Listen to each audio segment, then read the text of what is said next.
sucks! Hey! The Lost Art with Andrew Cox podcast. Marine Corps League and Till Valhalla Project Ambassador. Now streaming on all major podcast platforms. Thanks for tuning in to the podcast that has given a voice to our veterans. The Lost Art with Andrew Cox. Hello, my friends, and welcome back to the Lost Art Podcast. That podcast giving a voice to our veterans. I'm your host, Andrew Cox, and today we're going to have a veteran story. But before we get into the episode, are you enjoying the podcast? And make sure you go to the website. That's thelostart.podbean.com. Go check us out. See what we're all about. If there's any way you can help support us and getting our veteran voices out for all to hear, it would be much appreciated. A big shout out to the Till Valhalla Project, out there doing amazing things. If you don't know anything about that organization, go to their website. That's tillvalhallaproject.com. And if there's any way you can help them, I'm sure they would appreciate it as well. And to all of those Marines out there, those FMF sailors out there, there's a place for you once you get out. It's called the Marine Corps League. That's right. They're trying to get their numbers up. So go out, join that great organization. You can find out how to do that at mcleague.org.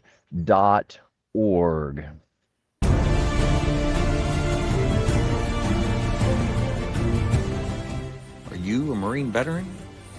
Are you missing that bond you had on active duty? Then I have a place for you.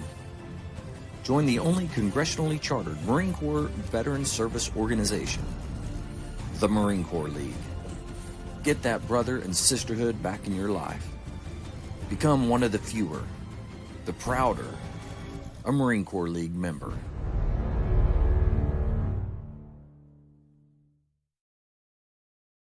All right, with that, I have our special guest here. We have Chris Whittemore, a Marine veteran.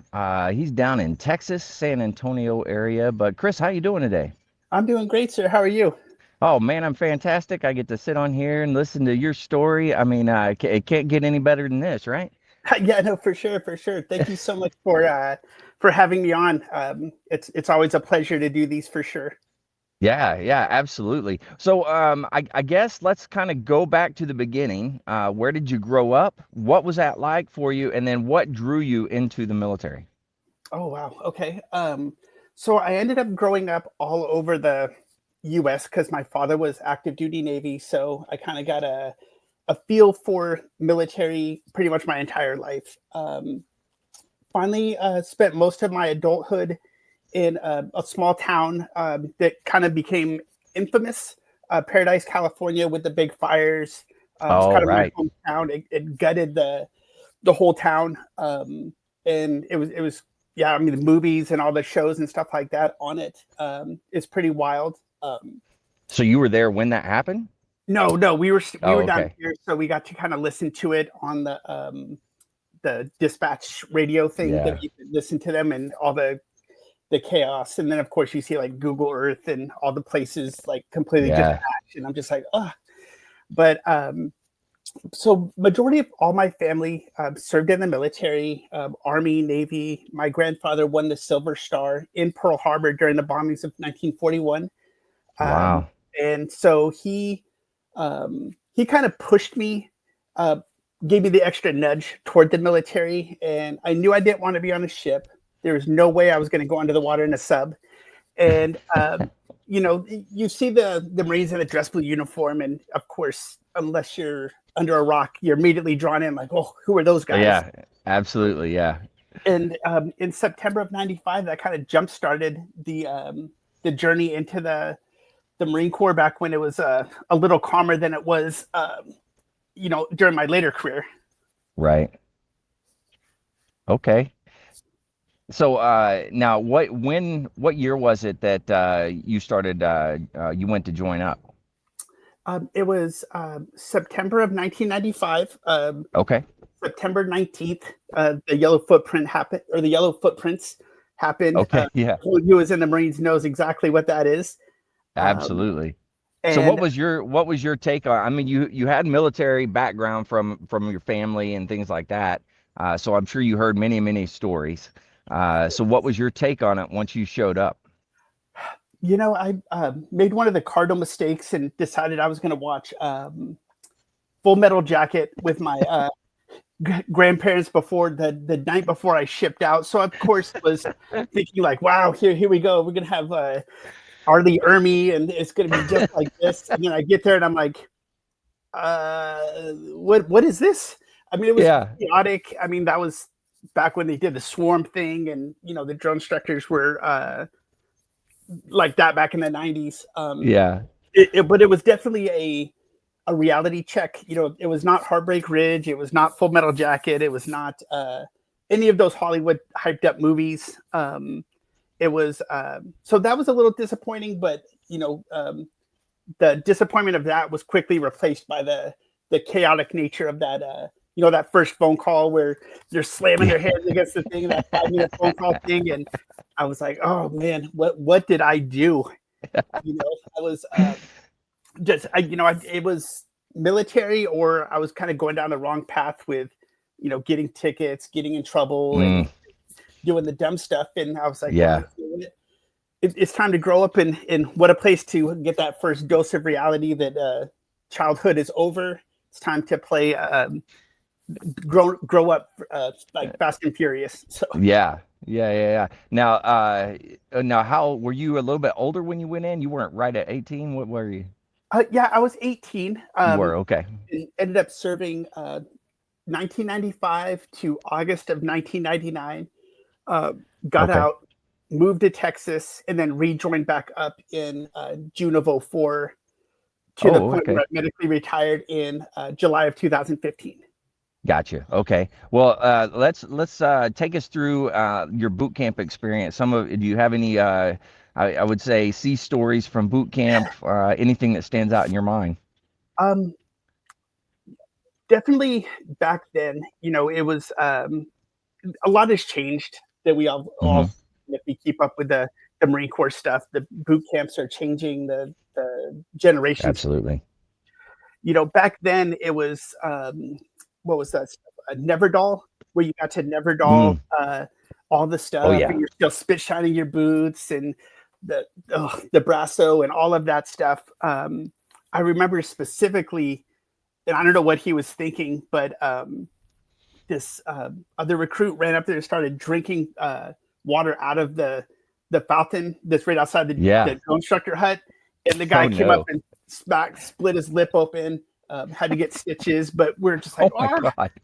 And back then, someone didn't want to get up, so pulled the mattress off, down they go. It was stuff that would put them in the brig today, but absolutely. But things that I'm glad I got to experience, but I'm glad, things have to change, but I'm glad I got to experience the Marine Corps that way before it's kind of changing to what it is today. Right. Yeah. Makes sense. Now, as you joined, did you know what job you were going into?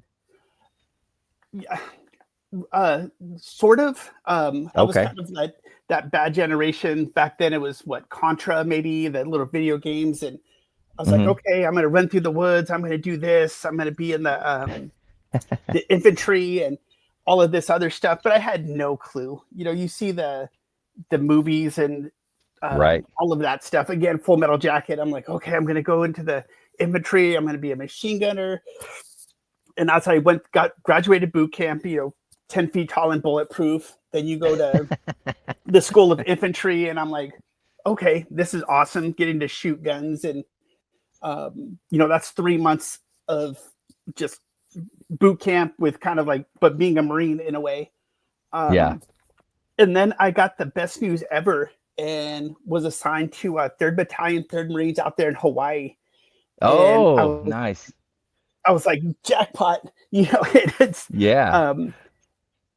and I've never been to Hawaii, never really been out of the state. So I was like, okay, this is going to be cool. Get out there. It's the island's only, I don't know, 50 or 60 miles radius. So it's not big. Yeah.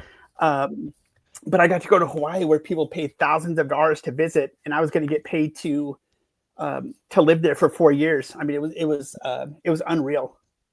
Oh, absolutely. And now, you went directly from SOI then to Hawaii? Yep, yep. And then Okay.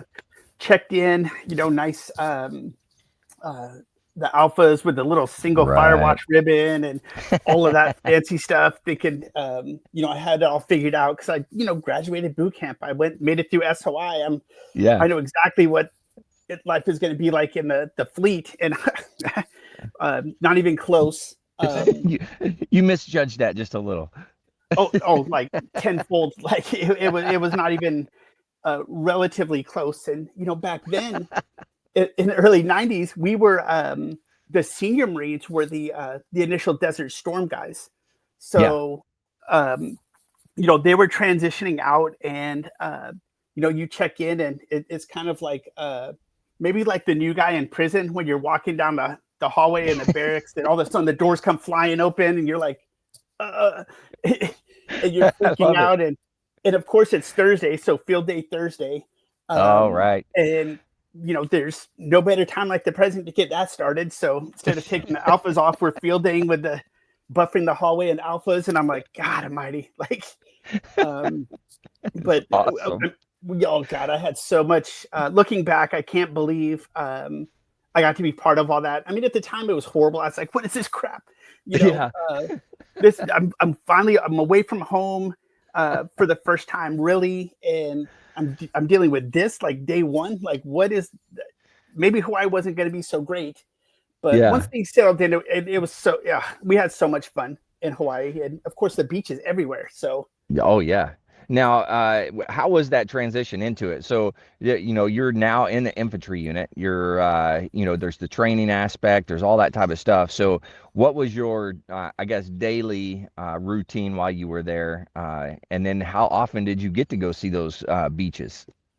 oh, so the day to day training stuff was pretty much not what I expected. It was a lot of go to the armory, pull the weapons, clean the weapons, classes on the weapons, re-clean the weapons, put them back away, repeat, repeat, repeat. Uh, Hmm. and of course, going on those nice long 10, 15-mile hikes with all the weapons and all of that stuff Yeah. multiple times. Like almost every week, I think we were doing like a 10-mile, at least little road march through base and around that stuff. But Hmm. it was, I hate to use the word mundane, but it was pretty mundane during the first like few months of it. Yeah. And the best thing that our platoon sergeants used to always do on Fridays if we weren't out in the field was they said what was it like ghost become a ghost, and they're like, we're going to Right. give you all 30 minutes. If we see you, you're going to be on a working party till 8 o'clock at night. But it's noon, disappear. I mean, we used to Yeah. always pack our cars with all of our stuff that we wanted for the beach, and we would just Yeah. take off and jump in the cars, and you would just see like all these cars peeling out of the parking lot at noon, and They took everyone them went, at their word. That's what "Oh yeah, happened. we They were were, we were gone. There's no way we were going to get caught." Um, I love it. it, and if you were like sick or didn't want to do anything, you'd go lock the doors, and that was it. You just weren't seen until at least 5 o'clock. Yeah. Um, and because he proved his to be a man of his word, because he quickly he would put you on a working party till 8 o'clock at night, and it was like, oh no, Yeah. but You get Hawaii caught was doing amazing. that one time, you learn, I'm sure. Oh, absolutely, absolutely. um, During the first 4 years, though, we did get to do those UDPs, or those small Hmm. deployments to Oki, Camp Hmm. Fuji, Korea, all of that stuff. Which the first deployment was amazing. We got to go up to Mount Fuji. We went up to the Nice. up in the hills in Korea, like overlooking the little shed DMZ area. Yeah. Uh, we got to do all of that. So the first deployment was just amazing. I couldn't have thought anything better. I was like, this is the greatest thing ever. Um, Right. Plus, coming back on that deployment, that was going to be like our 2 year mark. In the fleet, we were the Hmm. seniors finally. we're going to have like all these new guys showing up. So we're going to get to like repay the, Yeah. what we got. Repay the favor. Yeah. Absolutely. And so we get back, take some post-deployment leave, come back, coming back even more cocky now. And, some of us had to get, pulled back down to like level ground by some of the other seniors. They're like, look, you guys deployed, but you guys are not anything special. Like, and they had to reset some of us a few times, behind the closed doors, those conversations with the NCOs. Right. I got to experience that once or twice because I got a big head, and they quickly made sure that wasn't the case anymore. And, I was thankful for that. Probably not so thankful in the moment, but afterwards you're probably very thankful. Yeah. Yeah, not at all. And I'm glad to, looking back, that it was dealt with that way instead of paperwork and ruining your whole career. You paid the price, and after it was over, they would, hand you a beer. You'd have a beer with them. Everything would be squashed, and that would be the end of it. And it's in those times, it was wild times back then for sure. Yeah. Now, and how many deployments did you actually go on while you were there? Two. Okay. The second one was pretty much the same, back to Okinawa. We got extended for oh goodness, probably two extra months. So we were there a total of 9 months. Okay. But this time around, we got to get assigned to the SOTG group out there. Got to do the rappelling out of the helicopters, the CQB shooting, the running a mile, come back and reassemble the weapon, and get put rounds on target kind of thing. And that was a great time doing that. Little did we know what was coming, but that aspect of it was really cool. We had all our platoon sergeants had the little black pagers, and every time that pager would go off, no matter what time it was, we'd have to go down to the parking lot, form up, accountability, stuff like that. And which, I mean, to date myself, or all of us, I guess, with the pagers, what they were, the little stupid black boxes that buzzed all the time. It was that was the easy stuff until the end of the deployment, where we were sitting in the parking lot waiting for the Bluebird buses to get us, and all of a sudden our platoon still had that pager, and we saw the buses, and all of a sudden the pager goes off. We're like, what is this? There's no way we're doing this formation. But everyone's like, okay, come on, let's go do it one more time. Like, whatever, they're going to do accountability, say, see you guys later, and off. We'll be back in Hawaii in 18 hours or whatever the flight was.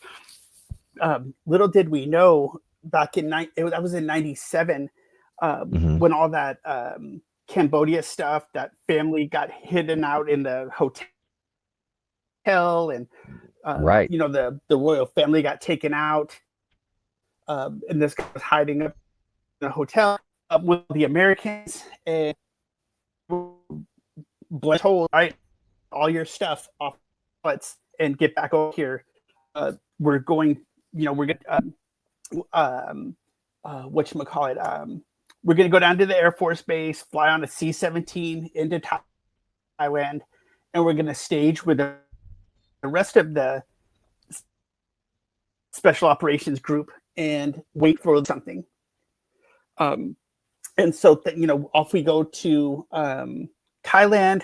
I was in a state of shock because I was like, okay, we're going to get back. I'm going to have a year left. I'm getting out. And now going to Thailand on Cambodia border. And, once we landed, we, of course, here comes all the NDAs and all this other stuff. And we signed the non-disclosure agreements. And even today, the NDA is still in effect for all of that stuff. And I'm like, wow, how can that No be 30 kidding. years ago? This still not talking about it. But That's yeah, we still have crazy. the NDA still in effect. And I can't, because we did of course do stuff, but what I didn't, an NDA being like A type operations or something like that. Not we're over there doing some missions and stuff with the helicopters and all that stuff. But Yeah. yeah, they shut us down. 3 weeks later, we're back in Okinawa. Another 2 weeks after that, we're flying back to Hawaii, and all of that stuff. So that was a little chaotic, to say the least. But it was it was very weird. But I was excited now because I was like, I'm getting out. I'm gonna go. I didn't even know what I was gonna do, but I knew like 4 years I had enough. I was ready to go. Yeah. And then everything kind of turned upside down with me, which was really, really strange. Huh. Okay. So what happened then? Oh, did I lose you? So Oh, no, there you go. no, I'm still here. Back then, it was like the AOL chat rooms and Right. the dial-up internet and all that stuff. And so I hopped on that, started messing around and trying to meet other people. And I came across my now wife on that chat room, and she was living in Houston at the time. And we started talking and on the phone and back and forth and chatting and all this other stuff. And over the course of about almost maybe 5-6 months, we talked at least daily. Yeah. And once I got out in August of '99, I ended up moving down to Houston completely. It's kind of like going to boot camp, or no, I'm sorry, like going to Hawaii the first time. I was like, okay, this new city. I've never been to Texas a day in my life. And here we are. Came down, and so far we've been married for 24 years now. Nice. And we got married December 27th and of 2001, like right at 11, because we know, are we all going to get called back in or called back up? Right. The towers just fell. All the chaos of that. So December 27th, we went out to Lake Tahoe, California. Got married at a little chapel that's unfortunately no longer there. And right when we were saying our vows, it started snowing, which was my wife's first time ever seeing snow. So it made the moment that much more exciting and things like that. That's really cool. And now, and at that point, now what year was that? You said? Sorry. I was in getting married in 2001. 2001. Okay. And then so over the next 3 years,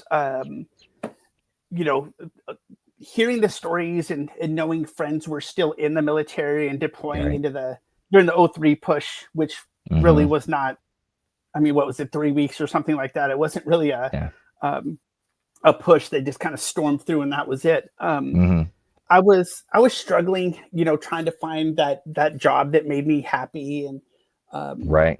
It was, the pull kept like really tugging on me to, hey, you're eventually going to rejoin the military. You might as well get it over with and do it. But we fought that off until June of 2004, when I rejoined the Marines and made the cardinal sin going into the recruiting office. I said, you know what, I want to rejoin. Here's my ASVAB score. I'm still medically good. And they're like, okay. And I said, I don't care what job I do or what duty location you guys I just want back in. Yeah.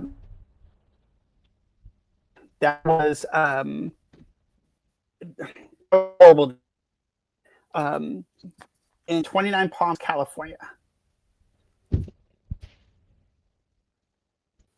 Once back in 2004, I went into the recruiting office and told the recruiter, and he must have thought it was like manna from heaven, because prior service, I was already ready to go, and I was so excited about joining again. I literally told the recruiter, I don't care what job you guys give me, and I don't care what duty station you guys send me to. I just want back in the Marines. And I think it shocked him more than anything, because he's like, oh, okay. And in being prior service recruiter, he was like, well, you were in the Marines. You know how to be a Marine. There's the computer. Go start typing up your re-enlistment packet that we're going to send to MEPS, and let me know if you have any questions. I'm like, wait, I thought this was the recruiter's job. Like, what is this? So spent the day typing up all the forms needed to go down to the MEP station and all that stuff again. And as I was typing, I was like, is this really happening? Am I really typing this? But thankfully, within about a week or two, went to MEPS, re-swore in. I was back in the Marine Corps, but I didn't know yet the duty station or the job I would be doing. Okay. Got back to the recruiting office, and within, I don't know, 2 days, I came in to work because I was kind of like a recruiter's assistant at the time. I'd go around, pass out cards, and talk to people about joining. Right. I came back walking into the office, and I remember they all stopped, looked at me, and kind of started laughing. And I was like, what is so funny? Like, what is going on? And they're like, well, we got your orders and we know what your job's going to be. I was like, okay, cool. What do you got? They're like, you're going back into the infantry. And I was like, oh, man, like, okay, you know what? I've done it for 4 years. I can do it again. That's not a big deal. Yeah. And I was like, where are they sending me? Am I going back to Hawaii? Like, initially I thought, yes, I'm going back to Hawaii, or I was going to Lejeune. This is going to be perfect. And they're like, you're going to 29 Palms, California. I'm like, where the hell is 29 Palms, California? I had no idea. And they're like, they went to the map and put a little pin dot right in the middle of the desert. And I'm like, oh man, like this is going to be horrible. But, told my wife, I was like, guess what? We're going to 29 Palms, California. And she had the same reaction. She's like, where is that? As luck would have it, though, her mom grew up in Las Cruces, New Mexico, and she absolutely loves the desert. And she quickly told us, though, she said, it is the ugliest place I've ever seen in my entire life. And I'm like, wow, great. Okay. And weirdly enough, the Army declared that base uninhabitable. The Army said, absolutely no way we're going to put people in to live on that base. And I guess the Marine Corps clearly didn't get that message, because Marines after Marines have been out there and putting in years of just wear and tear on their bodies. But they're still out there doing it. Oh yes, absolutely. And it's got over the berm. It's the rifle range. They've got the Mount Town that's like the size of a small village, and it's absolutely huge. A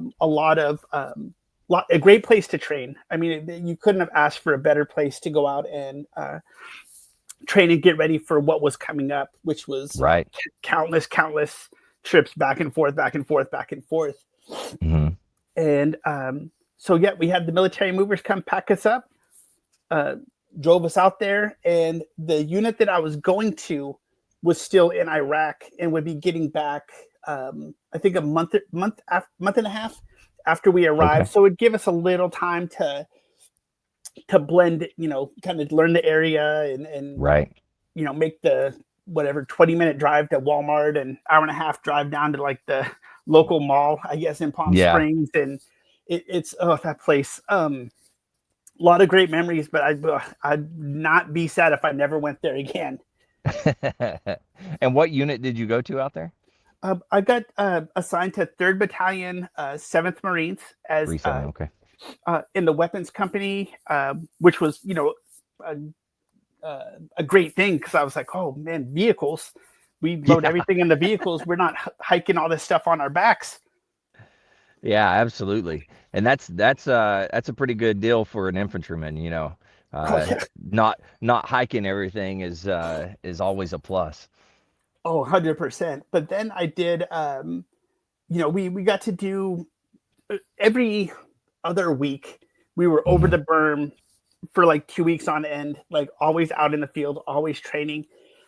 Because what we didn't get in the 90s, which was a reality for these guys, was they would deploy, come back, and they would already need to start training because within a year they were redeploying.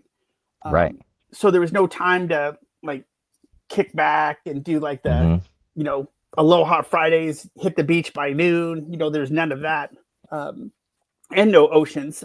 So that was, uh, Yeah. there was no Well, oceans anywhere they close. had Lake Bandini was there. I mean, Oh, so yes, there Lake was that. Bandini. Yeah.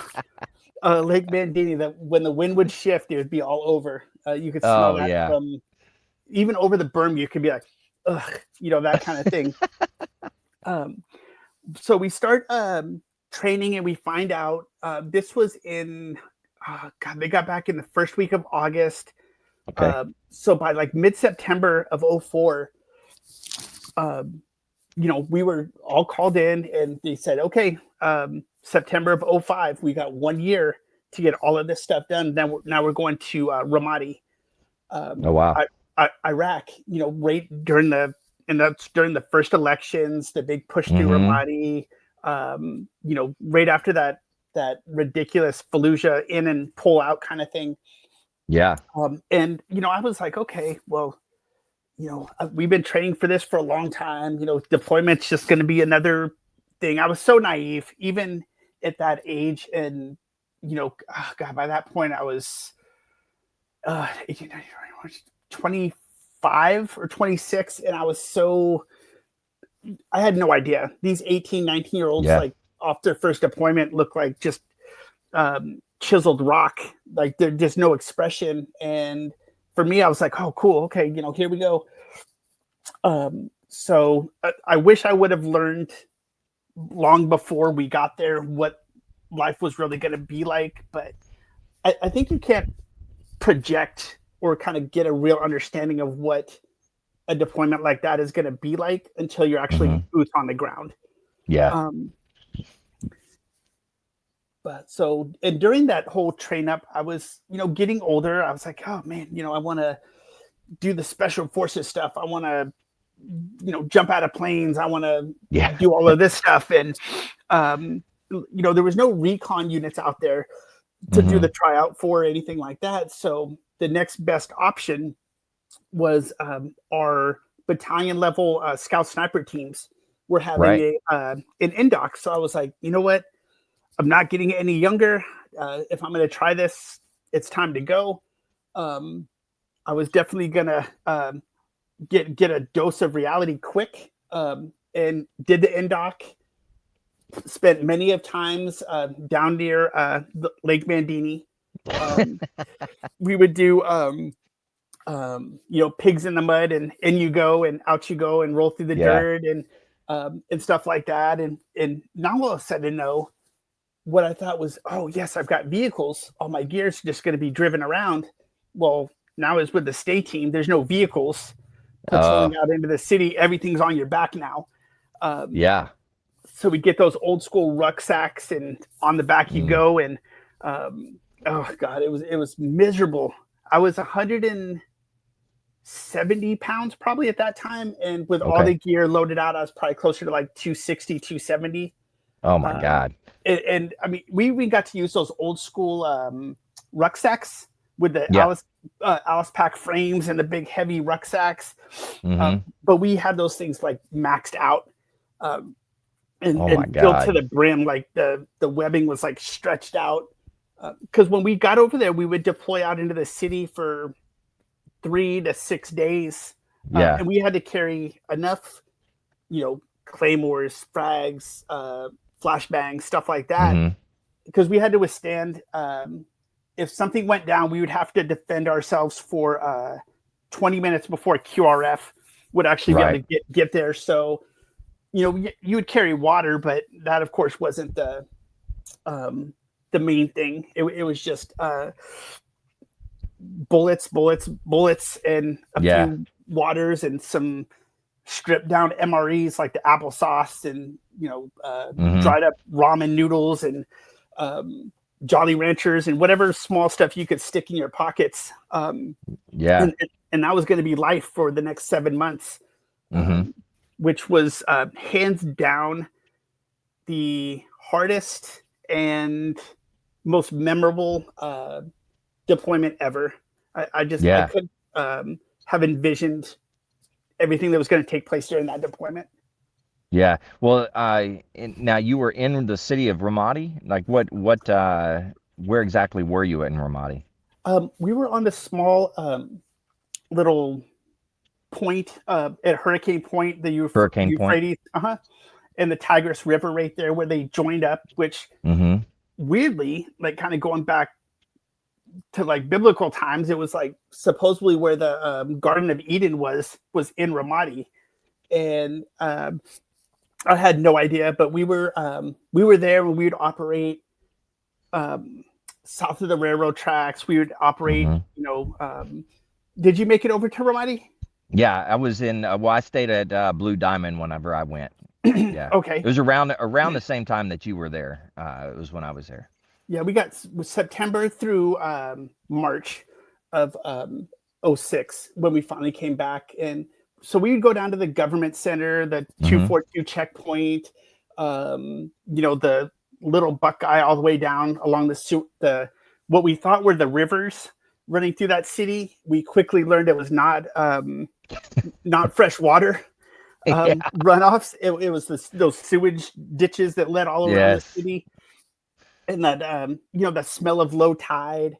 Mm-hmm. I mean, if someone's like describe Ramadi, I almost can't. It's like a destroyed city, the smell of low tide, with like trash, rock, and debris piled as high as as they could get it on both sides of the road. So you're walking down this like choke. Ugh, so much fun. And then the big cemetery behind the government center and all that Mm-hmm. stuff. And then, of course, the infamous recruit. Were you there when the recruiting event happened at the glass factory? No, I wasn't there for that. Okay. It was like the size of a basketball court, and they were doing an IP recruitment event. And a suicide bomber got in there and killed all 60 with ball bearings and stuff like that. And it was right there, sort of near Blue Diamond, where the old glass factory was. Mm-hmm. And so that deployment, but we even had Cobra shot down. We lost God, I don't know, like 10 or 15 people Oh wow. killed, and God only knows how many more wounded. Mm-hmm. Ramadi was blacklisted. I'm sure you remember that, where flying anything could be over the city. And it was absolutely it was crazy.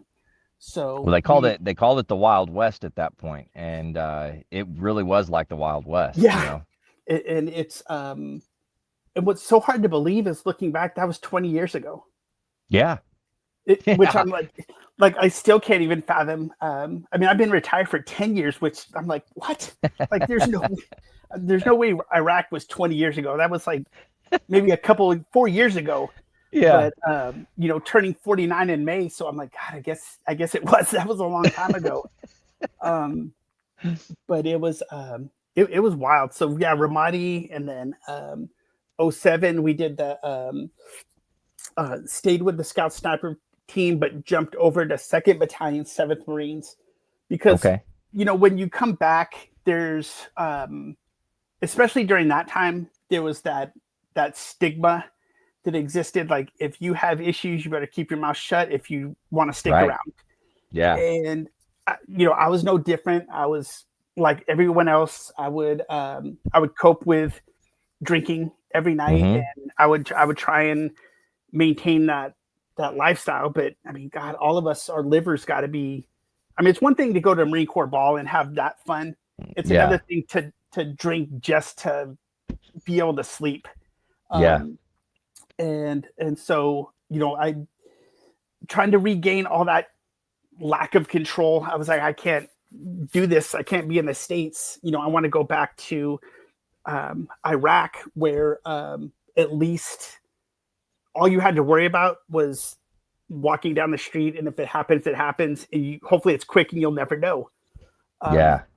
So thankfully, we just got back in March, so we're not going anywhere for an entire year. But within 3 months, I was just a wreck. I couldn't even. I was functioning, but more so of like just walking through life with nothing. I mean, I was definitely not the same person. Like a zombie almost, right? Yeah, very much. So almost like after a 4 or 5 day mission in the city where you're just like, you don't even know how you're staying awake. You're just, okay, I just have to walk from this point to that point, and then that point to that point. Right. It was like that 50-yard vision thing. I mean, it was ridiculous. So got back around July timeframe, 2nd Battalion, 7th Marines was like, hey, we need some extra bodies for our upcoming deployment. I'm like, cool. When are you guys leaving? And they said January. I was like, okay, that's still a long ways off, but at least now I have that workup for the deployment was like in full force for them.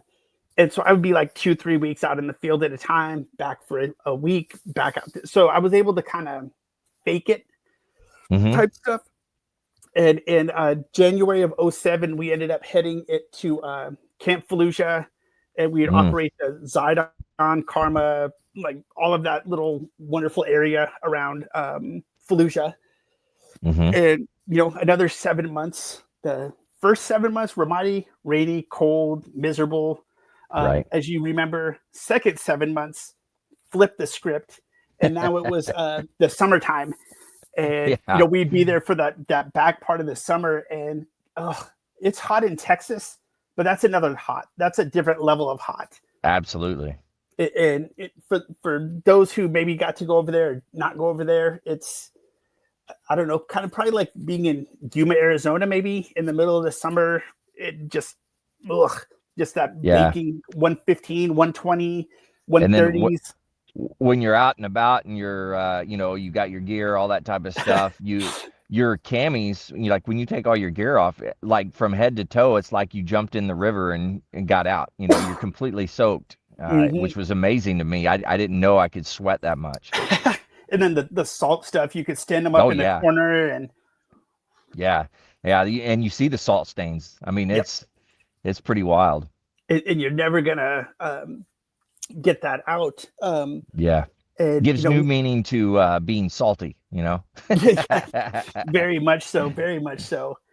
And after that 7 months, we lost 7 and injured, got like countless more. But it was kind of a different thing being in the outskirts. We weren't like in the city. We were more like in the farmlands this time, and it was very different. The mindset was very different. I wasn't sure, which way was good, bad, and different. And so somehow, I don't know how, survived those 7 months, and we were heading back.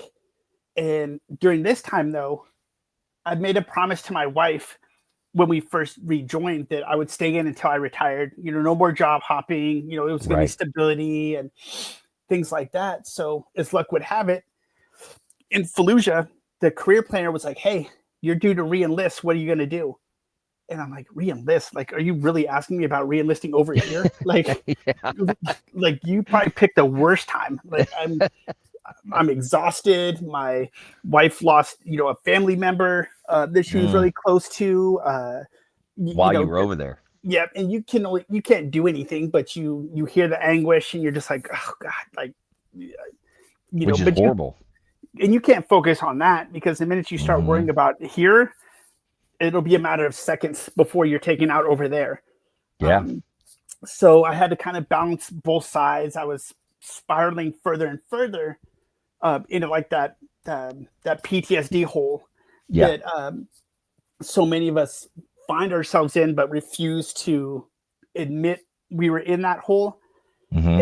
And so I was thinking to myself, well, I changed infantry battalions to get away from normalcy. Maybe if I re-enlist, I could do a different job, and now I could get away from the infantry altogether. This was my chance. Yeah. And so I said, okay, yep, let's re-enlist. I want to change jobs though. And he's like, okay. And back then there was the bonuses. He's like, are you sure? We've got these Oh, $40,000, right. $50,000 bonuses, and you could be an OCS instructor. And I'm like, man, that, I was like, no, because eventually back to the infantry. And I was like, no, not going to happen. And at what so, rank were you at this point? at that point, I had just picked up sergeant, up sergeant. And I said, okay, you know what? I don't want the bonus, which was hard to turn down $40,000. I won't lie to you. But I made the switch over to become a Huey helicopter crew chief. And I was like, okay, no more carrying anything, no more driving around in the vehicles. Now I'm going to get to fly up in the sky and do all that fun stuff like the pilots do. And so got back, packed up all the stuff. My wife was living in Houston. She moved out of 29 Palms to be around family, which I was completely good with. I'm like, this place, you don't want to be here alone. Yeah. And back then the battalions were always deploying, so her friends were gone. You know what I mean? Yeah. And so ended up going into the crew chief world. And after a year of training, swim qual, gunnery range, learning what a crew chief does, Right. My wife ended up applying for 4 universities on the East Coast because we're like done with the West Coast. I want to be in Lejeune, Cherry Point, something like that. Yeah. And they came to us and like, here's your envelope. And I was like, okay, is it Cherry Point or is it Lejeune? Opened up the orders, and I just kind of like hands didn't work anymore. I just dropped the orders on the floor. I was like, oh my gosh, we were going to go for three hangars down. We weren't going anywhere. And now I had to tell my wife, like, congratulations getting accepted to the schools, but yeah, you can. Wow. But it was kind of a full circle moment as well, though. The same helicopter squadron that flew support in 05, HMLA 369 that lost that Cobra was the squadron I was now with. And so they sent me there, and you go from the infantry to the air wing, which is completely different. That's right. There's a reason they say swinging with the wing, Yeah, it very much was. You get to a battalion or a unit, you go to your S1 and you're going to check in with probably like an E2 or E3 at best. Yeah. And in the air wing, you're checking in with like first and second lieutenants, captains that are like in this training pipeline. You're like, normally like you a see dime a dozen. They're everywhere. Everywhere. And, pilots are, majors, lieutenant colonels, and you don't see those guys unless you're at battalion level, and you probably screwed up if you're seeing these guys. And I'm like, what is this? Like it was such a, I was blown away. I was like, sir, is there like a Lance Corporal I can check in with? He's like, oh no, we've got you. Just like we're talking here. And I'm like, oh, because it's a platoon commander in the infantry. I was like, what is this? Like, this cannot be real life.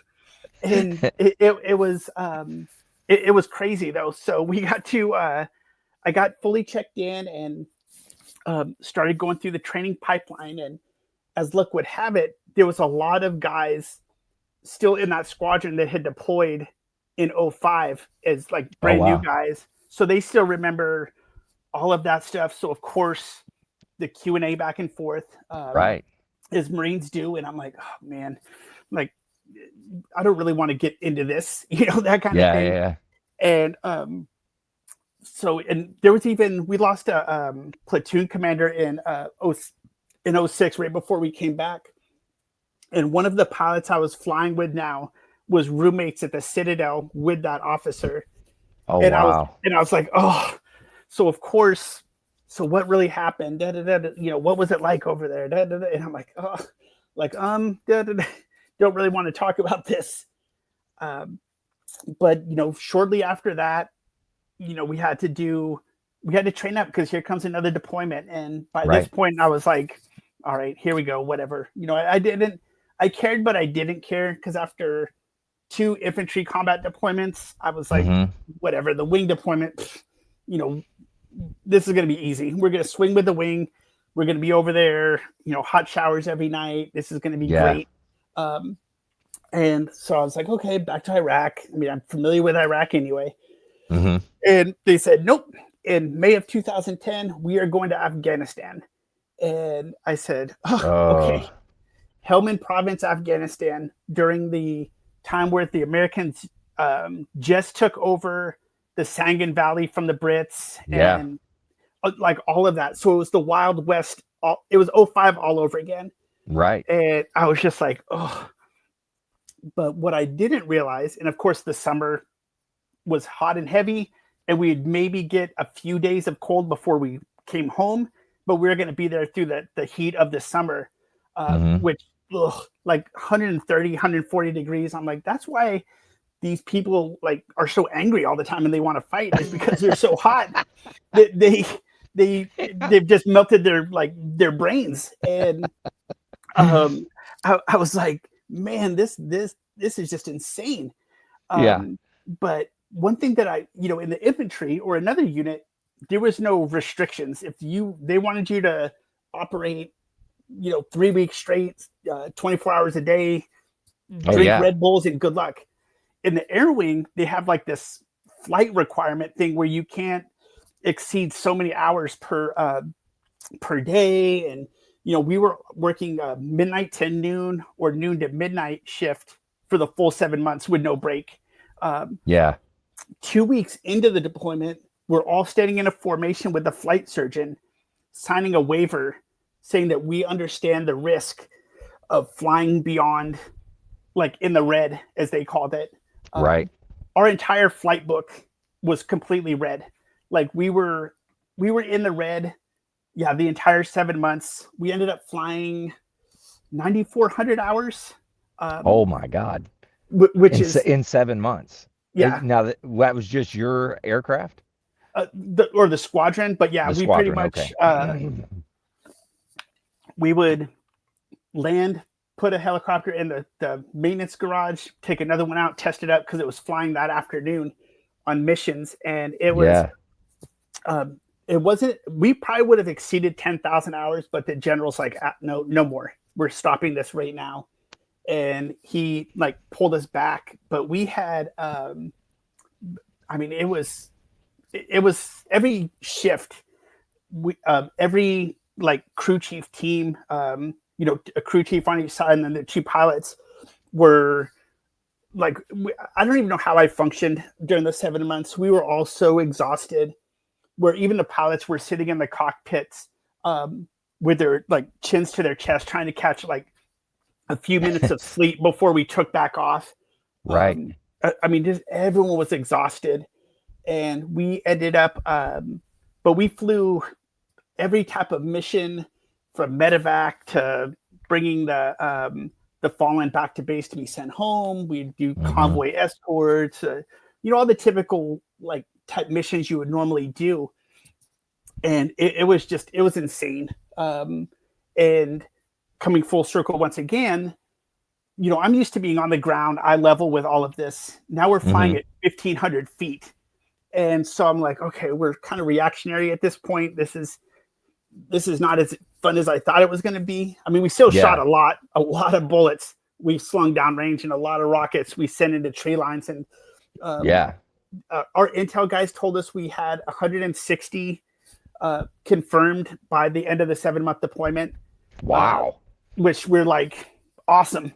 So That was, but it was chaos.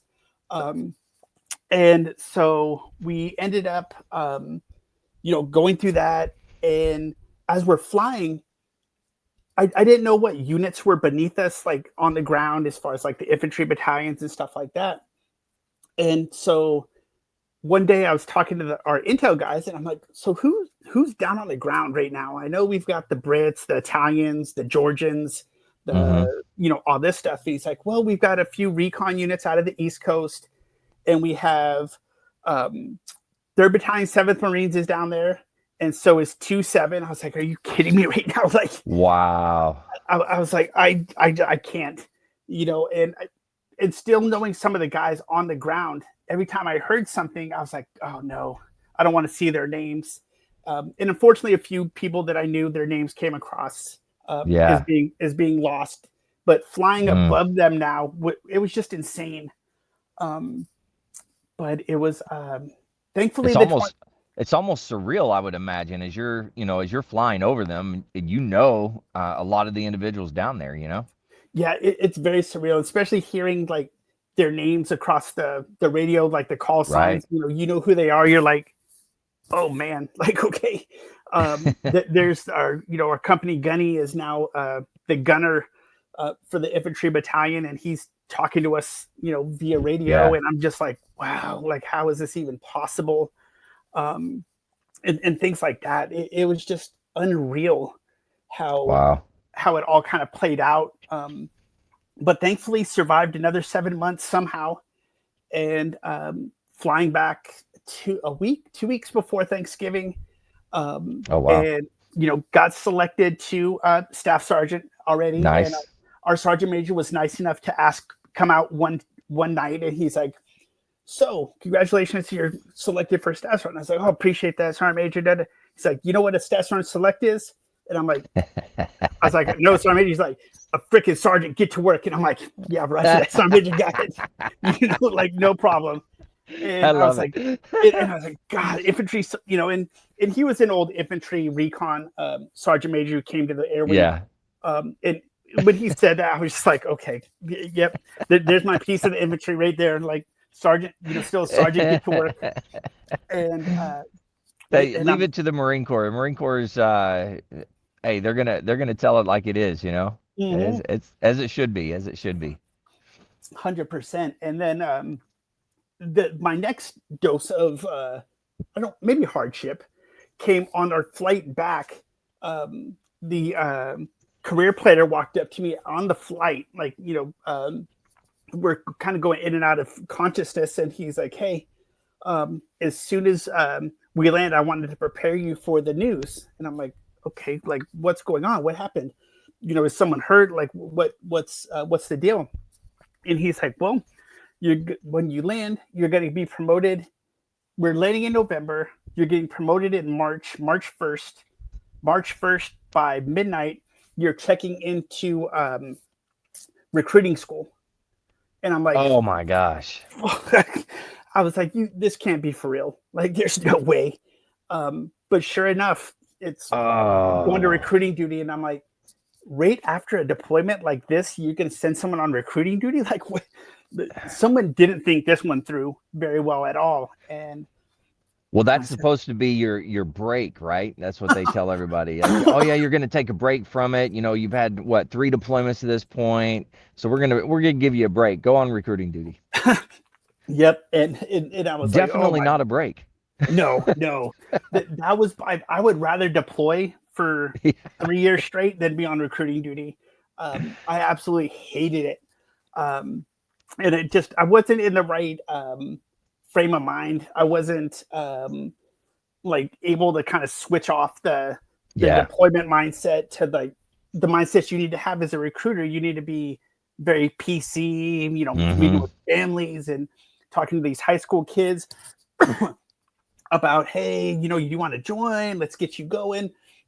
And I would often get in trouble because these kids would come in, playing Call of Duty. I want to be in the infantry.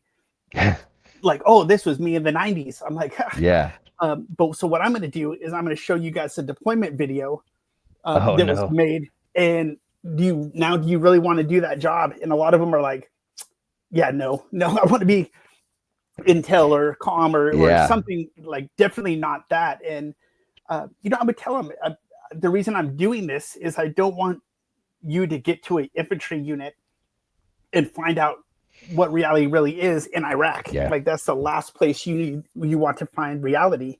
Yeah, absolutely. And so, as luck would have it, got promoted, sent to Houston, Texas to be a recruiter, which, I mean, Texas recruiting, I mean, fish in a barrel. It's kind of like everyone wants to join, everyone wants to shoot guns. I mean, it was not hard at all. I was like, this is amazing, so did that, won rookie recruit of the year, got some ribbons, awards. And they said, well, you're doing so good. We're going to send you up to take over an office without even passing a year yet. They're like, you're going to go take over an office 5 hours away from MEPS that has been struggling for the last 4 months. And I'm like, come on. Wow. Like, what is this? And right when this ball drops, like, hey, you're going to go take over a struggling office. My wife and I were trying to do fertility treatment and stuff like that. And we ended up, it finally took after the third try, and then a few months in lost the child. So miscarriage, just put down two of our dogs because they're old, got sick. And now we're going to this 5 hour away thing. And I'm like, oh my goodness. Like here we go. Went up there, tried to make the best of it. As maybe luck would have it, everything that was festering under like that little pot with the lid came boiling out from the deployments, and the train was off the tracks. Like it derailed completely.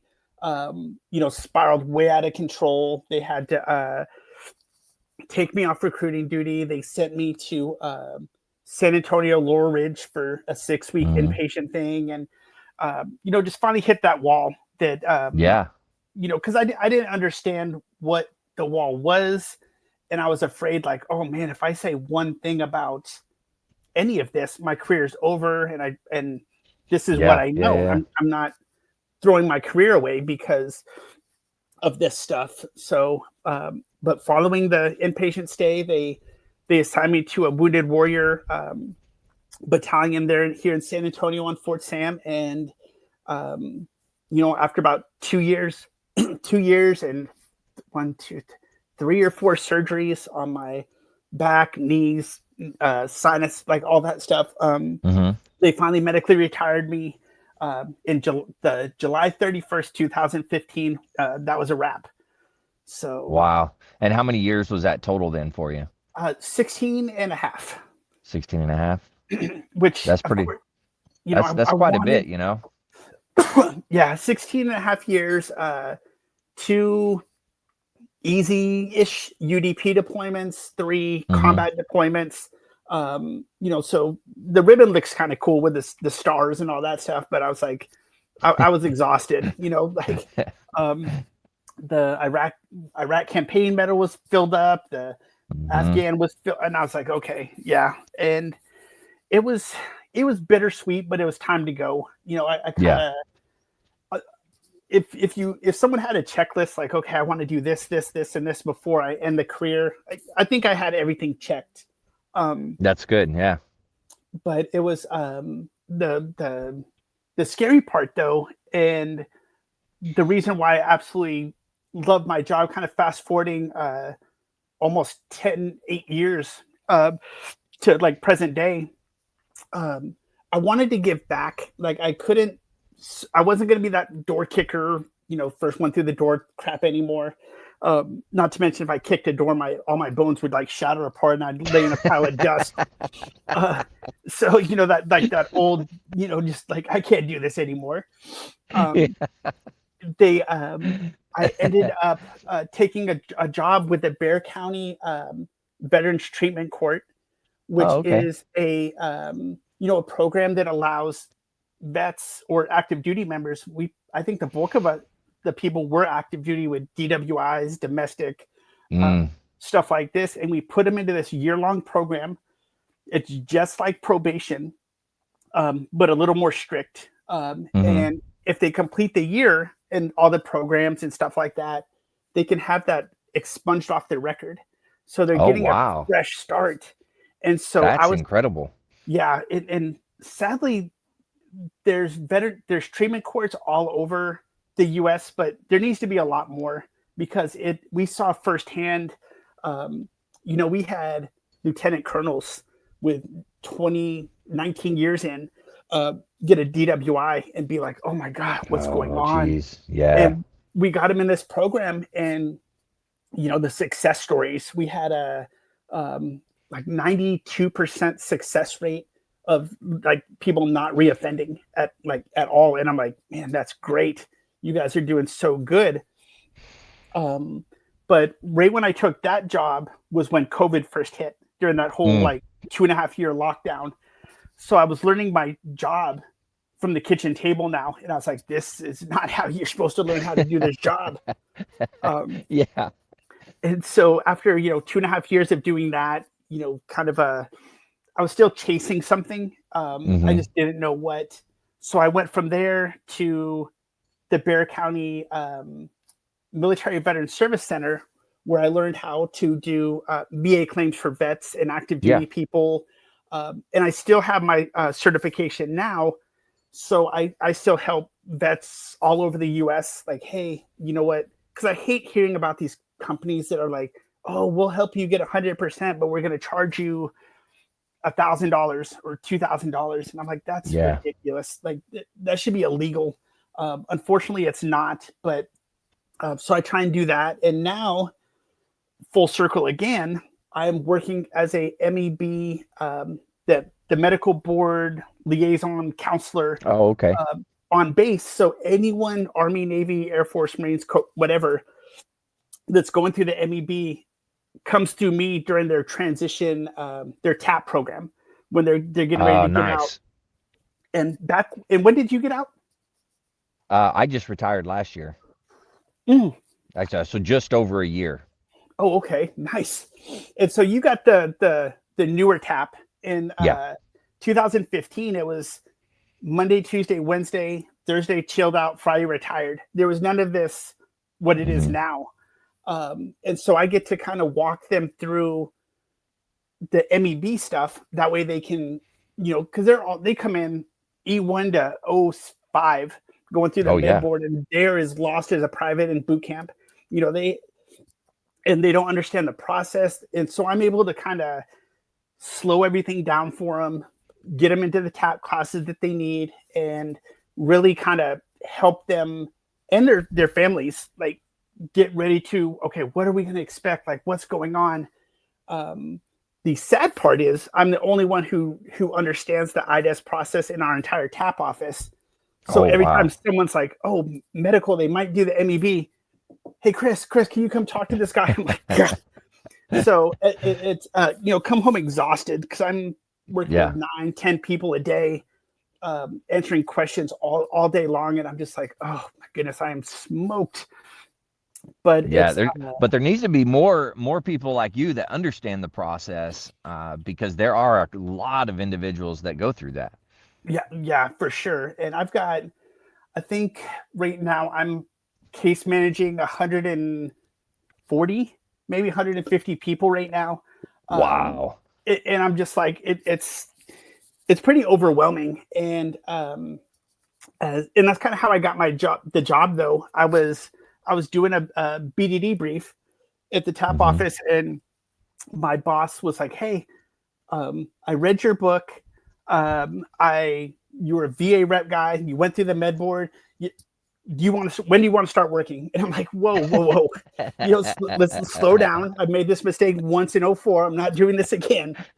And so, finally signed, and they put me right to work. And it's been that way ever since. So it's been it's been a wild ride, to say the least. Yeah, absolutely.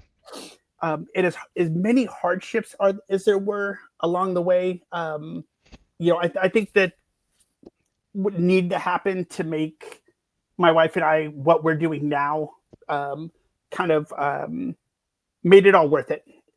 Yeah. Yeah. Makes sense. So you did mention just a second ago about your book. So would you like to talk about your book? Yeah, it is, and I wish I had a copy, but I can send you a photo of it. And if you send me your address, I'll gladly send you a signed copy once they get here in the mail. Okay. It's called Terror to Triumph. It's on Amazon, Barnes and Noble, Kindle. Um, and, it's just not an audiobook is the only thing I haven't done yet. But it's not a book about. It's kind of a memoir. It's about all the deployments, all Right. the stuff. But what I didn't want to write was another war book, because Yeah. we can go to Barnes and Noble and find, oh God, I don't know, 800 probably books on Iraq and Mosul and all of that stuff. And I Right. was like, no one, especially in the military, they don't want to read another war book. I surely don't. I mean, why read about Hmm. it when you got to live it? It's just Yeah. like Yeah. uh, one of those things. And but it's a book on the things that no one wanted to talk about. I set the stage with the deployment, but it's really more about what happens when you come back. Right. Why all the drinking, why the isolating, why people going off the grid, why drinking themselves to sleep, why, and for families who, their son left and he was this great bubbly guy and he came back from Iraq and now he doesn't ever come out of his room. Like, what's going on?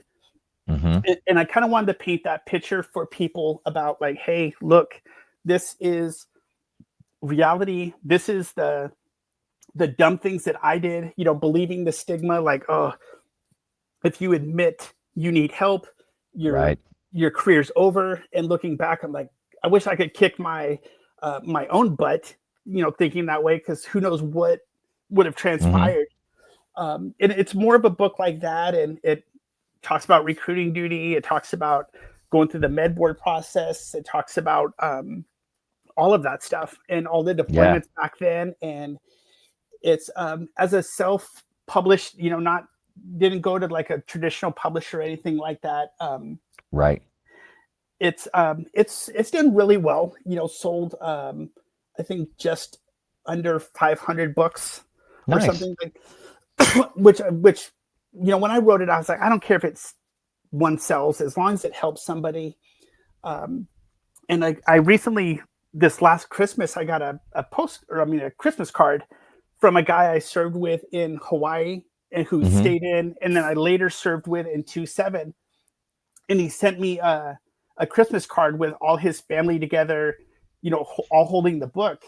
And I'm like, okay, that's kind of weird, but cool. I'm glad you guys all like the book. Yeah. But what was interesting is he told me, he's like, this is the first time that we've all been together in over 15 years, because they didn't understand me. I was drinking a lot. Mm. They couldn't understand why I was being this way. All they knew is, like, Dad's home. Like, why won't he play with us? And so he gave them all the book, and it kind of helped bring the family back together. And I'm like, man, that's on you guys. That's not the book. But I wanted to just put something out there to be like, look, you're not on your own. This is not one of those things where it should be viewed as abnormal. Right. Because if you deployed, or you're a cop or a firefighter, and you see bad stuff every single day and it doesn't affect you in some way, there's something wrong with you. And you need to Hmm. go, like, check into the jail or something like that, because you're probably the next Bundy. And my favorite thing when people are like, well, I didn't do as much as the next person does, the comparing war Right. stories thing. Hmm. I was like, okay, well, I was like, I get what you're saying, but let's look back in the past. The Oklahoma City bombing, the 9 Hmm. 11 stuff, that was horrific, but that was like a split second. That was one day. They dealt with it for, the cleanup for a little while. I was like, Yeah. is it okay for them to struggle and have issues with, mental health stuff? And they're like, oh, yeah, absolutely, absolutely. And I'm like, and you deployed 5 times to Iraq, so why is it not okay for you?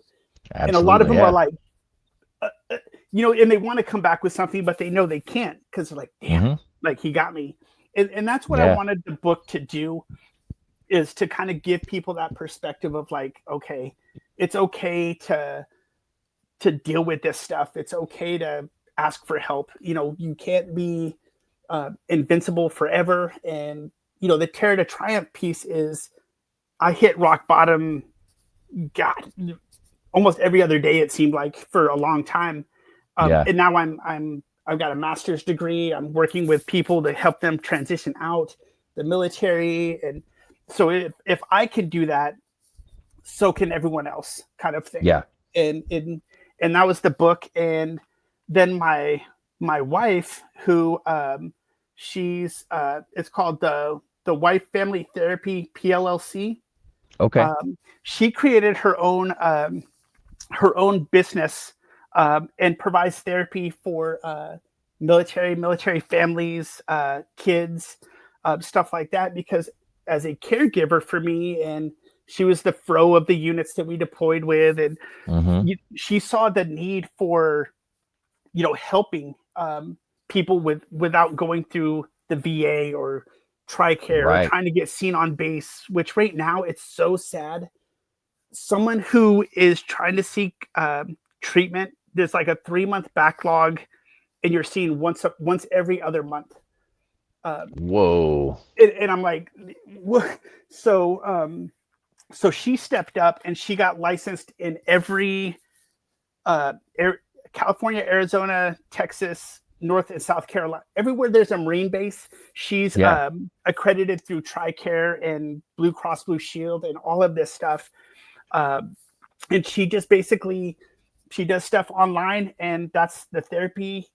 People are going to get continuity of care. It's not going to be, oh, yep, me and you got this great relationship. Oh, he's PCSing, crap. Here Yeah. comes another one starting all over again. And so she started that up, and she's got clients that are 14 years old, military kids struggling with, Hmm. being a military kid, Right. all the way to, military service members who got out, and they're finally realizing, like, man, why can I not sleep? Why can I not? It's like, Yeah. well, like, here's why, and she's helping them through that because she hit that wall a few times herself. And she wants, just like I want, to help anyone we can not hit that wall. If we can help suspend the fall, that's what we want to do, and kind of give back.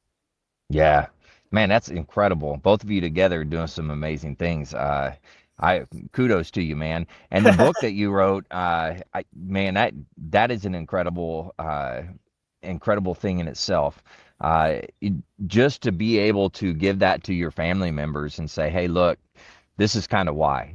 Yeah. Not specifically everything that he talks about in here, but this is a good explanation of what I kind of mentally go through. Hmm. I think that's incredible because I mean, I wish it was around whenever I deployed and came back, and for Me my too. wife to be able to read, you No, know? me too. And what was so alarming is, after the book was published, I got emails and phone calls from people. They're like, I'm so glad someone finally wrote a book like this. And I'm like, well, why didn't you write a book like this? Yeah. You've got the same stories. But it was really hard because, all of our stories, deployment war stories, whatever, Hmm. are ours. It's our own thing, but now it's being shared with the masses. But, back, what was it? That 04 to I don't know, 2012 deployment cycles. I mean, Yeah. the drill instructors committing suicide at the pool of Hmm. MCRD, the Yeah. overdoses, the 22 a day. I mean, I'm just like, God, where was this back then? Hmm. And what kills me about, like, the statistics, and I absolutely love Till Valhalla Project as well. I think they're amazing what they do. Um, Absolutely. I the yes, this was a 20 X year police thing in Iraq and Hmm. Afghanistan and Africa and Syria, all that other crap. but this isn't the first war America's Hmm. ever been in either. I mean, World War One, Two, Korea, Vietnam. I mean, Yeah. but yet all of us service members all go through the same thing. Oh, we deployed, we're chiseled stone, we don't have feelings, we hit a brick wall, rinse and repeat. Next Yeah. generation, deploy, nothing's wrong with us. Bam, hit a wall. And it's kind of like, God, like, what can be done to like stop that initial thing? Because hopefully we never go back into another conflict like the Iraq Afghanistan thing. But Hmm. I mean, we have to learn as service members and people who are in leadership roles that, you know what, this is what it looks like. It's not, let's make this guy, you know, he's chiseled, there's nothing wrong with him, when everyone clearly knows, like, okay, yeah, there's something really wrong. Yeah. And we can do briefs and brief, you know, the post deployment admin stand down briefs where you're like, God, I just want to go home. I don't want to sit here and listen to this crap. You know, the sergeant majors and COs talking about don't chase the rush, don't do this, don't do Yeah. that. And it's like, you know, no one wants to hear that. We want to get home. We want to see our families. Yep. But there's got to be there's obviously a disconnect somewhere. And I don't know how to suggest that it gets fixed, but it just, hopefully, you know, people will pick up that book and read it and be like, oh man, you know what? Okay, he went through all of this. You know, I don't want to go through all of that. And you know, maybe a happier marriage, maybe a happier family life. They'll understand it. You know, things like that. And it's Hmm. yeah, that's the whole hope of the book, is someone who needs it to unload some deployment stuff, or Yeah. unload, you know, why is my family member acting like this, you know, even Hmm. years after you get out. I mean, 20 years ago, Ramadi, and there's Yeah. times where some old school sergeant major, first sergeant comes in, been in 30 years, starts talking about, oh, in Iraq in '05 and '06 and '08. And I'm like, oh, it just takes you right back, Hmm. you know. And Yeah. I'm like, it's just it's one of those things. So hopefully, yeah, hopefully people will pick up the book. They can read it for free on Kindle Unlimited, all of that stuff. And it's, Okay. you know, all I ask is that someone maybe leave, if they're going to read it, if they could just leave a review to, you know, and I don't mind if they say, oh, it sucked, or it was good, or, you know, whatever, just something Right. to spark conversation. And I think Yeah. that's what it's all about, is having the conversation. Um, Very nice. Man, that's awesome. I'm gonna have to have you and your wife on for a fireside chat, and you guys could talk about one, the book, and then two, the her therapy stuff as well. Because I mean, that's incredible too. Yeah, she'd be honored to. She'd be honored to. Okay, yeah, we'll have to set that up for sure. But Chris, man, I thanks for coming on and doing this, man. Yeah, no, Uh, thank you. is a great story, and yeah, I love listening to it. I always toward the end have the full auto rapid fire questions for you. So if you're good with that, we can jump into it. Yeah, absolutely. All right, cool. What was your proudest military moment?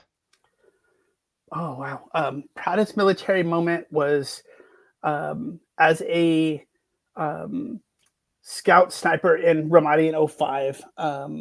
Kind of being able to detect something before, like a gate that was booby trapped. I was able to like see, oh, wires, and without it detonating and going off, and saving our whole team. So that was, I think, the proudest one for sure.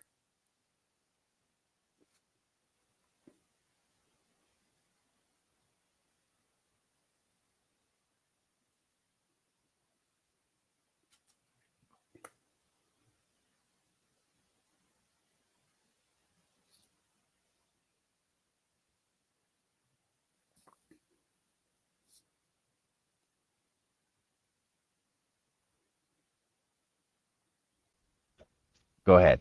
Okay, so I definitely think that the proudest moment was, in, initially I thought '05, but I think it was in Afghanistan, where, you know, we just came off a mission.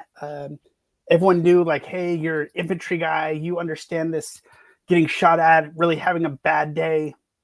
And, I was, at first I said, keep it to yourself, keep your eye on the prize and drive forward. But then I was able to kind of circle back and sit down with him and let him get all of his emotions and stuff off. So I think being that ear to help a younger Marine through, hitting that wall while on deployment was probably one of the proudest moments, on top of surviving 16 and a half years. But definitely that I think is probably one of the proudest moments for sure. Yeah, I like that. That's a good answer, man. That's awesome. All right. What is your most embarrassing military moment? Oh, that would probably start way back in the early 90s, just legal to drink. We're in Mount Fuji. We're drinking at the E Club. I finally figured out what a tequila sunrise was and just got obliterated. And, trying to, like, as we're walking back in the snow, me and some of the other seniors were doing like squad rush drills and just covered in mud and just soaking wet, drunk is like everything. That was probably hands down one of the worst moments ever. Looking back, I think it's hilarious, but I'm like, God. It started way back then. I mean, it was a train wreck. Yeah. Oh my gosh, that's awesome. Okay. If you could change one rule in the military, what would it be? One rule. Wow,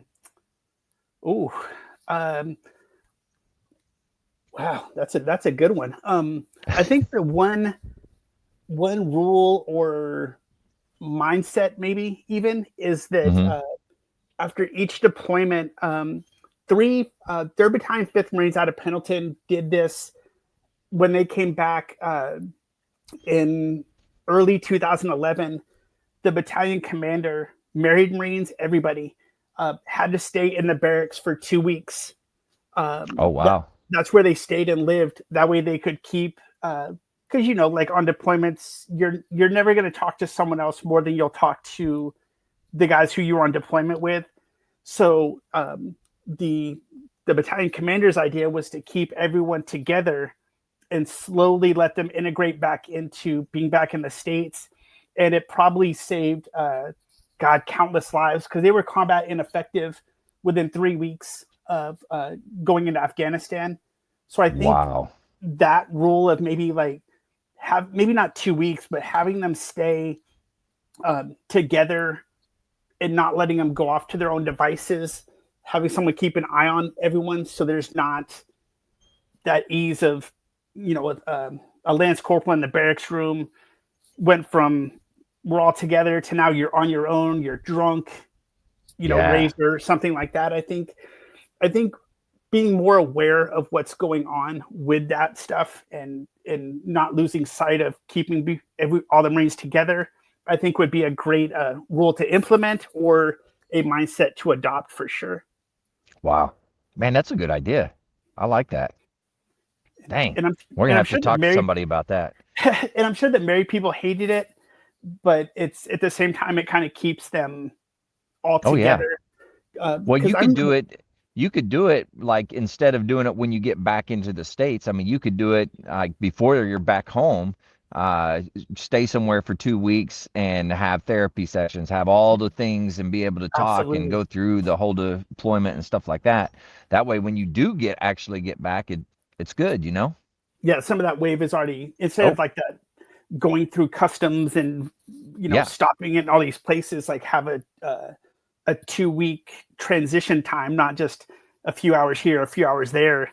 But no, that's a phenomenal idea. I think that would be life-saving, even now. I think for any deployment, you don't know what's going to happen. And when we got back in 2005, my wife would tell me that, I would wake up and hush her because I thought, an Iraqi enemy fighter was like in our room sneaking through the house or something like that. I was, like out of control, but there was nothing back then. It was like, oh, back, take post-deployment leave, see you when you get back. Oh, train, let's go. We're deploying again. I'm like, So I think absolutely. I think a 2-week transition thing would be amazing. Actually, I think that would be a definite rule that should be implemented for sure. Yeah, man, that's incredible. Man, I'm glad I asked that question. Uh, what is one skill or lesson that you learned that you still use today? The leadership aspect, I think of, and then the caring nature. I think of taking care of others is being in my role now. They often say, "Hey, stay in your transition bubble a little bit," but I refuse to do that, and I kind of like color outside the lines quite a bit. Where I help, service members who don't understand the VA ratings. Like, what does this mean? Okay, it means this. That's not my job, but I don't. It doesn't do me any good to not share the knowledge. I mean, I already know it. Like, who cares? Yeah, But I like to.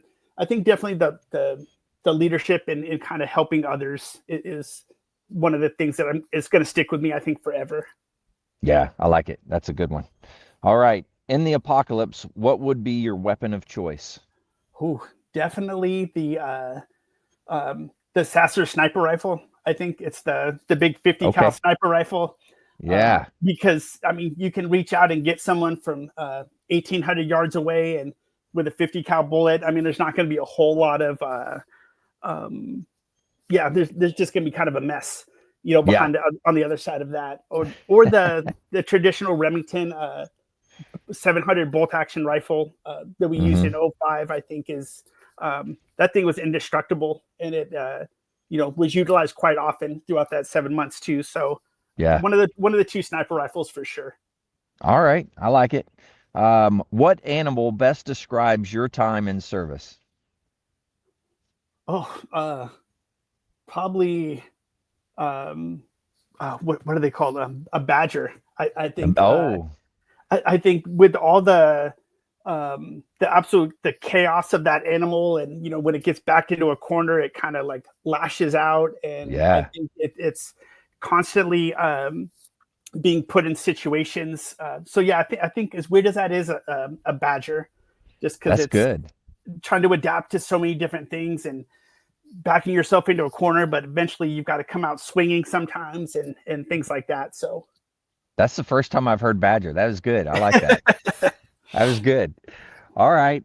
Knowing what you know now, would you do it all over again? 100%, without a doubt. Even if I knew the outcomes were going to be, and that's hard to say too, because I'd want to save the ones who lost their lives. But I think over the course of the 16 and a half years, has allowed me to be where I am today, helping others. But I think the bonds that are formed just as being Marines, but then it's even like almost inked into your skin like a tattoo with the guys you Mm, deployed with. I yeah. think I don't have any better friends than those guys, and we still talk all the time. Um, and it always comes up the deployment crap, just like any Marines in the bar story. It's like, oh, this time when I was in Iraq, it's like, okay, dude, like here we Yeah. go, But it's I think absolutely, um, I would do it all over again, and yeah, for sure, for sure. I like it. All right, man. Well, as we come to a close here, I always want to give an opportunity for words of wisdom or anything you want to leave the listeners with. Yeah, for sure. One, I think the biggest thing is don't keep hiding yourself away in the shadows, thinking that whatever's wrong is going to pass, or that it's natural to, oh, I should be drinking after a deployment, or I should be drinking after seeing something. I like to use the 2 liter bottle of Coke. You can shake that thing 1,000 times, and that plastic bottle is going to pressurize. But eventually, that pressure's got to go somewhere, and Mm, all of us are the exact same way. If we don't learn to like break that seal every once in a while and let some of that pressure out, there's only one way it's going to go, and it's usually going to be not a good thing. Usually, people are going to lose their lives, or you're going to end up in prison because you're going to freak out or something like that. And just kind of be be compassionate to yourself, and undo that cap periodically. That way you can live a happier, healthier life. And if you need help, please reach out to somebody. There's a million organizations, and people are there to listen. So don't take yourself out early. There's definitely light at the other side of the dark patch you might be in. Very nice. Hey, Chris, man, thanks for coming on and doing this. Truly appreciate it. I've enjoyed your story. And then one more time, the name of the book? It is Terror to Triumph by Chris Whittemore, and it can be found on all the major sites and things like that. And it's a fast read. People say that it's 260 pages, where I think 10 has got some pictures. So it's a quick read. I try and keep people into the story, and it's making people kind of not want to put it down. So hopefully others get the same feeling from it as well. Very nice. All right. Well, I'll have that up in the comments and stuff like that for everybody to see as well. Awesome. But again, thanks for coming on and doing this, Chris. It was great hearing your story. But like you said a couple seconds ago, if you are struggling, you're out there, you need some help, anything like that, the VA does have some great resources. You can always dial 988, press option 1. You can always text 838-255, or you can go to veteranscrisisline.net and click on that chat icon. Any of those options will put you in contact with somebody that can help you out. But remember, one veteran life lost is one too many. I care about you. Chris cares about you. The whole veteran community cares about you. So please reach out for help. And if you're out there, you're not struggling, reach out to the buddies you served with. Ask them how they're doing. And if they need that helping hand, please give it to them. All right, man. One last time. Thanks. I appreciate it. To all the listeners, stay motivated. Change your socks.